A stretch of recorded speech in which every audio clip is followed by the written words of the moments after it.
ሊሰማን ይችላል። አይ ሲጀመር እንደዚህ ነገር አያስፈልግም። እንደውም ማለት ነው እናንተ ሁለታችሁ ሆናችሁ እኛ ሁለታችንን ገጣም በቃ ቆጥሽ አረ ተለጠፍሽበት። ስሚ ደግሞ እኔ ኤቢ የምፈልገው ነገር ሳላገኝ ቀርቻለሁ። አዎ ያንቺ ገበያ አውጥተሽ የምትሄጂውን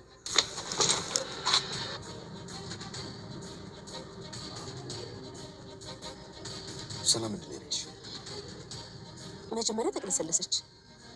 ከዛ ግን ይቅርታ ጠይቀሽ ነው ሚስጥር እንደምትነግረኝ ነገረች። ማለት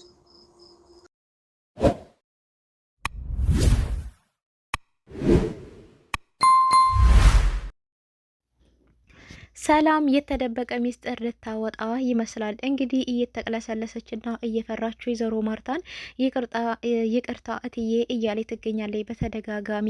ወይዘሮ ማርታም እንግዲህ የምን ይቅርታ ነው የምትጠይቂኝ? ምንድን ነው ሰላምዬ ትላታለች። ደግሞ ፊትሽ ላይም ፍርሃት ይታያል። ምንድን ነው ደግሞ ትቅለሰለሻለሽ ነበር ያለቻትና እሷም አይ ይቅርታ እትዬ ብቻ ሰሞኑን የምነግርሽ ሚስጥር አለ ነበር ያለቻትና እሱም አስደሳች ዜና ነው ወይስ አሳዛኝ ዜና ይሆን? ሁላችንም ግራ አጋብቶናል። እና እሷም እንግዲህ ሚስጥር እነግርሻለሁ ነበር ያለቻት እና አሁን ንገሪኝ ብትላትም እንግዲህ አይ አሁን አይደለም ሰሞኑን ነው የምነግርሽ ነበር ያለቻት።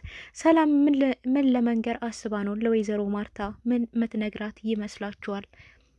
ሰላም ጤና ይስጥልኝ። ውድና የተከበራችሁ የቻናሌ ቤተሰቦች ሁላችሁም ሰላም ብያለሁ። በያላችሁበት ሰላማችሁ በዘት ተረፍረፍ ይበልኝ። ለቻናሉ አዲስ የሆናችሁ ሰብስክራይብ፣ ነባሮች ላይክ እያደረጋችሁ ጀምሮ ሁላችሁም ከልብ እናመሰግናለን። እንግዲህ ሰላምዬ ወይዘሮ ማርታን የምነግርሽ አዲስ ነገር አለ እያለቻት ትገኛለች።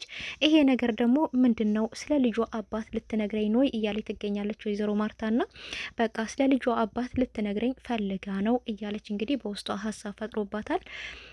እሷ ግን ልትነግራት ያሰበችው ሌላ ነገር ነው። ይሄንን ሳምንት አይቼ በዚህ ሳምንት ውስጥ ስለ ልጄ አንድ ነገር ካልነገረኝ እትዬን ይቅርታ ጠይቂያት የተፈጠረውን ነገር ሁሉ ፈትፈታ አርጌ እነግራታለሁ እያለ ትገኛለች። ሰላም ማለት ነው እንግዲህ ወይዘሮ ማርታም ለደረጀ አዲስ ነገር ነግርሻለሁ ብላኛለች። ሰላምዬ ደግሞ መጀመሪያ በጣም እየተቀለሰለሰ እየፈራች አንገቷን ደፍታ የምነግርሽ አዲስ ነገር አለኝ ብላ አለችኝ፣ ግን አልነገረችኝም። ሰሞኑን ነው የምነግርሽ ብላ አለችኝ። ምን ይመስልካል ነበር ያለችውና አቶ ደረጀ በጣም ነበር የደነገጠውና እንዴ ማለት አዲስ ነገር ምንድን ነው የምትነግርሽ? ምን አለ በማለት እንግዲህ ፊቱ ላይ ድንጋጤ ይታይበታል። እሷም እንዴ ደሬ ምን ሆነሃል? በጣም ደንግጠሃል እኮ ነበር ያለችው። እና ምንድን ነው አዲስ ነገር ምንድን ነው የምትነግርሽ ነው ያላት። እና ምንድን ነው እሱ የሚያውቀው ነገር አለና ስለዚህ እሱ ያሰበው ስለ ልጅቷ ጉዳይ ታወራታለች በማለት ነው ውስጡ እየመጣውና እንግዲህ በጣም ተደናግጧል አቶ ደረጀ። እንግዲህ ሰላም እውነት ቆርጣለች ማለት ነው። ለማርታ ለመናገር ይሄንን እውነታ ቆርጣለች። እሷም በጣም ከብዶኛል፣ ይሄ ነገር እስከ መቼ ድረስ ነው? 19 ዓመታት ሙሉ እየጠበኳት ነኝ። አሁን ግን ከመውለዴ በፊት የወጣው ነገር መውጣት አለበት። ደግሞ እኔም ብሎ እናት እኔ ምን አይነት እናት ነኝ? አረባ ምን የማረባ እናት ነኝ እያለች እንግዲህ በጸጸት ውስጥ የምትገኛለች ማለት ነውና ይሄ ግን እሷ እማረባ እናት ሆና ሳይሆን ያቶ ደረጀ የሰራው ስህተት ነው። እንግዲህ 19 ዓመት ሙሉ እዛ ቤት ተቆራኝታ የቤት ሰራተኛ ሆና እንድትኖር ያደረጋት ማለት ነውና ልጇን እየጠበቀች ነው በምትችለው መጠን። አሁን ግን በቃ ልጇ በህይወት እንዳለች ከሰማች ጊዜ ጀምሮ ይሄንን እውነት በቃ ማወቅ አለብኝ፣ ልጄ በህይወት እንዳለች አውቅ ያለው ነገር ግን ደግሞ ከልጄ ጋራ የት እንዳለች ማወቅ እፈልጋለሁ። ፍንጭ ከነገረኝ እኔ ራሴ ልጄን ፈልጋታለሁ እያለች ትገኛለች።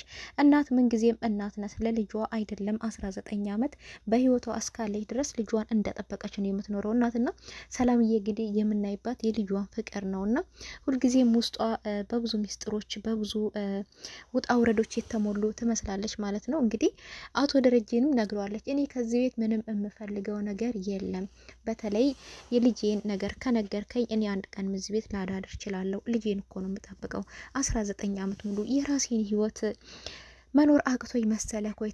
ደግሞ የራሴን ትዳር መያዝም እችላለሁ። ነገር ግን ልጄን እየጠበቅኳት ነኝ። አሁንም በተስፋ ጠብቃታለሁ። ስለዚህ ጋሼ ችግር ባደረ ቁጥር ሌላ ችግር ነው የሚፈጥረው። መጀመሪያም አስቀድመ ስለ ልጄ አንድ ነገር ብትነግረኝ ኖሮ ሁለተኛ አላረግዝም ነበር ነው ያለችው። ነው እንግዲህ የሁለተኛውን ያረገዘችውም ለመናገር ያሰበች ትመስላለች ሰላምና እንግዲህ ይህንን እውነት ለወይዘሮ ማርታት ብትናገር ብዙ ችግሮች ይፈጠራሉ ማለት ነው። ነገር ግን እችን የልጅቷን ጉዳይ በአጭሩ አቶ ደረጀ ቢፈታው ጥሩ ነው ብለን እናስባለን። እና እሱም እንግዲህ ሰላም ሚስጥር ነግርሻለሁ ብላኛለች ስትለው በቃ ይሄን ነገር ቶሎ ብዬ መፍታት አለብኝ፣ ትዳሬ ሳይፈርስ ቤቴ ሳይበጠበጥ ሚስቴን ሳላጣ ልጆቼን ሳላጣ ያማረ የሞቀ ቤቴ ሳይቀዘቅዝ እውነቱን ለሰላም መናገር አለብኝ፣ ካልሆነ ሚስቴን በህይወት ላላገኛት እችላለሁ እያለ ነው። ማርታ እንግዲህ በትዳሯ የማትደራደር ጀግና ሴት ናት። ለትዳሯ ክብር ያላት ለራሷ ክብር ያላት ሴት ናት ማለት ነውና ስለዚህ ይሄንን እውነታ ከሰማይ ባይኔ እያየዋት ሚስቴን ላጣት ነው እያለ ነውና እንግዲህ እውነቱን በቅርቡ ለዳጣ ይናገራል ብለን እንጠብቃለን። ሰላምም እንግዲህ አጣድፋ ይዘዋለች። አሁን ዳጣም ደግሞ ጭራሽ ከበፊቱ እየባሰባት ነው የእናቷ ፍቅርና ወይዘሮ ማርታን አንቺ እናቴ ነሽ ወይ ብላም ጠይቃት ነበርና አረ ሌላ ነገር ደግሞ ዳጣም እናቴ ነሽ ወይ ብላ ጠየቀችኝ ነበር ያለችው። ነው ማለት እንዴት እናቴ ነሽ ወይ ብላ ልጠይቅሽ ቻለች ቢላትም እንግዲህ አላቅም መታ ቁልጭ እያለች አይኔ ውስጥ እያየች አንቺ እናቴ ነሽ ወይ ብላ ጠየቀችኝ። እናትሽን አታውቂያትም ወይ ብላትም አይ እናቱኝ ያልኩሽ ብላ ነገሮችን ቀያየረችብኝ ነበር ያለችውና ወይኔ ልጄ በቃ የእናቷ ፍቅር በጣም ባይኗ ላይ እየሄደ ነው፣ እናቷ ናፍቃታለች ማለት ነው እያለ እንግዲህ አይኖቹ እንባ እያቀረሩ ተመልክተናል ማለት ነው። አቶ ደረጀ እንግዲህ በዚህ ነገር ሁሉ ሆዱ ራርቶ በቅርቡ እናትና ልጅ በሚስጥርም ቢሆን መተዋወቅ አለባቸው ማለት ነው። እንግዲህ አንቺ እናቴ ነሽ ወይ በማለትም ጠይቃታለች። ማለት እናትሽ ናፍቃሽ ነው ደግሞ እማዬ ልበልሽም እያልሽ ነው አንቺ ልጅ ግን ይህን ሰሞን በጤናሽ ነው ወይ እያለቻት ነበርና አዎ በጤናዬ ነው። አይ ምንሽም ደስ አላለኝም። መጀመሪያ እኮ እኛ መኝታ ክፍል ደፍረሽ በእግርሽ አትረግጭም ነበር፣ አሁን ግን ጠጋ አብዝተሻል። ምን ነው አገለልኩሽ እንዴ? ከልጆቼ ለይቼ አየውሽ ወይ? ባይተዋርነት እንዲሰማሽ አደረግኩሽ እንዴ ዳጣዬ እያለቻት ነበር ነው ወይዘሮ ማርታ። እሷም እንግዲህ እቅፍ አርግታት ጸጉሯን እየዳበሰች እስቲ ንገሪኝ አትደብቅኝ ምንድን ነው እያለቻት ነበርና እሷ ግን አይ እማዬ ዝም ብለሽ ብቻ እቀፊኝ በማለት እንግዲህ ልጥፍ ብላባት ነበረ ወይዘሮ ማርታ ላይና እሷም እቺ ልጅ እናቷን ይናፈቀኝ ትመስላለች፣ ምን ሆና ነው እንደዚህ የምትሆነው? ይህን ሰሞን ልክ አይደለችም እያለች እንግዲህ እያሰበች ነበርና እንደዚሁም እናት አትሆኝኝም እንዲ አንቺ ነበር ያለቻትና እንዴት ነው እናት መሆንሽ? እኔ እኮ አልወለድኩሽም፣ እናትሽ ልሆን አልችልም፣ ግን እንደ እናትሽ ልሆንልሽ እችላለሁ፣ ግን የወለድኩሽ እናትሽ አይደለሁም።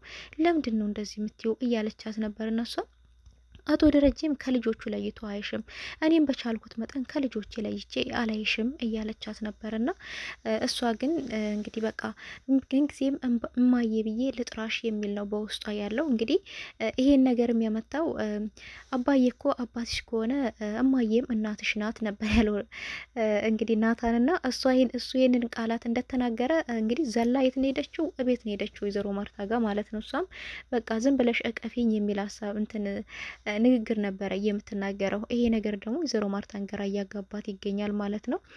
ናታንም እንግዲህ ከአቶ ደረጀ ጋር ተገናኝተው እያወሩ ነበርና ፍቅር ውስጥ ገብተሃል ከዚህ ከልጅ ጋራ እውነቱን ንገረኝ አትደብቀኝ እያለው ነበረ። እሱም እንግዲህ አዎ በእርግጥ ክላሷ ገብቼ ናፍቀሽኛል ብያታለሁ። አዎ ዳጣ ደግሞ የምትናፈቅ ልጅ ናት። ናፍቀሽኛል ማለቴ ጥፋት ከሆነ አስተካክላለሁ አባዬ ነበር ያለውና እሱ እንግዲህ ናታን እኔ አባትህ ነኝ፣ እንደ ወንድ ልጅም እረዳሃለሁ። እውነት አፍቅረሃት ከሆነ እውነቱን ንገረኝ። አንተ እኮ ጨዋ ልጅ ጥሩ ልጅ ነክ። ከእንዳንተ አይነት ሰው ጋር ቢዛመዱ ልጃቸውን ቢሰጡህም ምንም ልጄን ብሰጥህም ምንም ቅር አይለኝም። ግን እውነቱን ንገረኝ። ደግሞ ጊዜያችሁ አይደለም፣ አሁን ትምህርታችሁ ላይ ትኩረት ማድረግ አለባችሁ። ስለዚህ ያለውን በመካከላችሁ ንገሪኝ ብለው አባዬ እመኔኝ በመካከላችን ምንም ሌላ የተለየ ግንኙነት የለም፣ እንግባባለን፣ እንነጋገራለን እንደ ማንኛውም ሰው። ዛሬም የለም ለወደፊትም አይኖርም። ቢኖር እንኳን በክብር ነው የሚሆነው። ያለው ነገር በመካከላችን በክብር ነው የሚሆነው እንጂ አንተ እንደምታስበው የሚሆን ነገር የለም ነው ያለውና እንግዲህ አቶ ደረጀ አንተም ልጄ ነህ፣ ዳጣም ልጄ ናት። ስለዚህ እናንተ የምትዋደዱ ከሆነ በክብር ነው የምንድራችሁ እንጂ ምንም ድብብቆሽ ነገር በመካከላችሁ እንዳይታይ እያለው ይገኛል።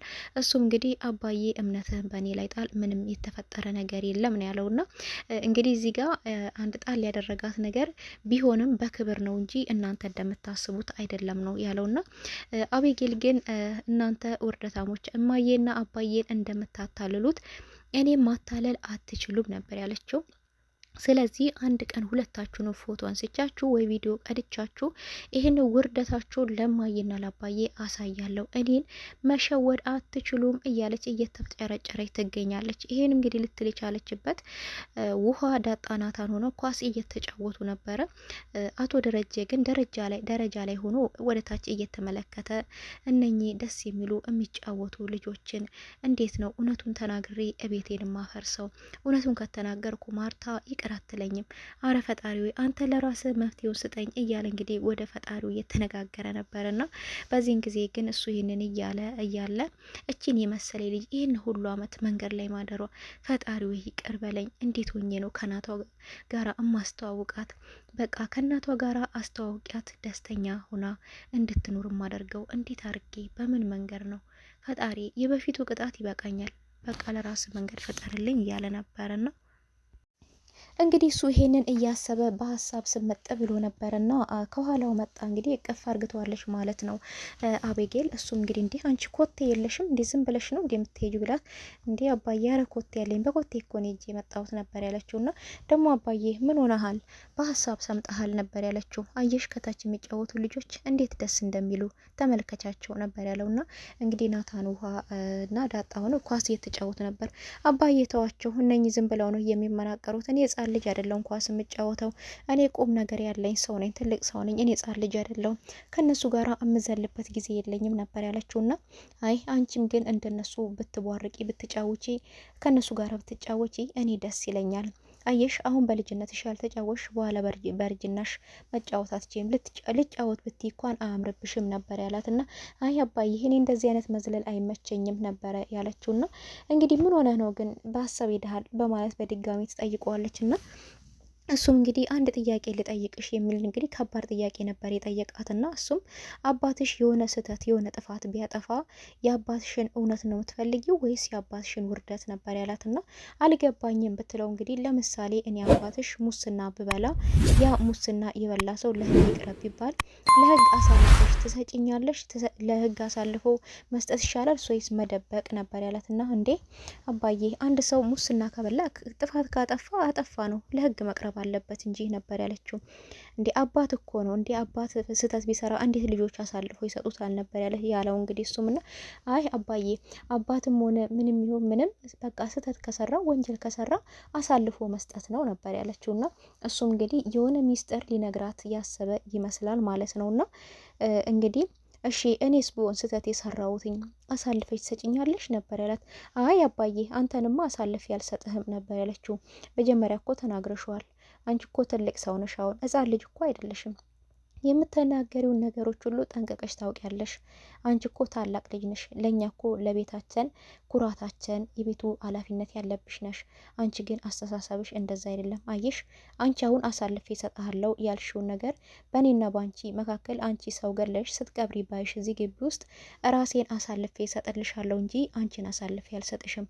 አየሽ የአባትነት ጥግ እስከዚህ ድረስ ነው፣ ግን በጣም አዝኜብሻለሁ በማለት እንግዲህ በቆመችበት ነበረ ትቷት ሄደውና አቤጌል እንግዲህ አቶ ደረጀ ይህንን አነጋገር ትናገራለች ብሎ በፍጹም አልጠበቃትም ማለት ነውና እንደዚሁም ናታን ላይም ደግሞ እንደ መሽገር ተጣብቃበት ናታንዬ ዛሬ ካንተ ጋር ነው ማድረው ምናምን እያለች እያሽበለበለችው ነበረ።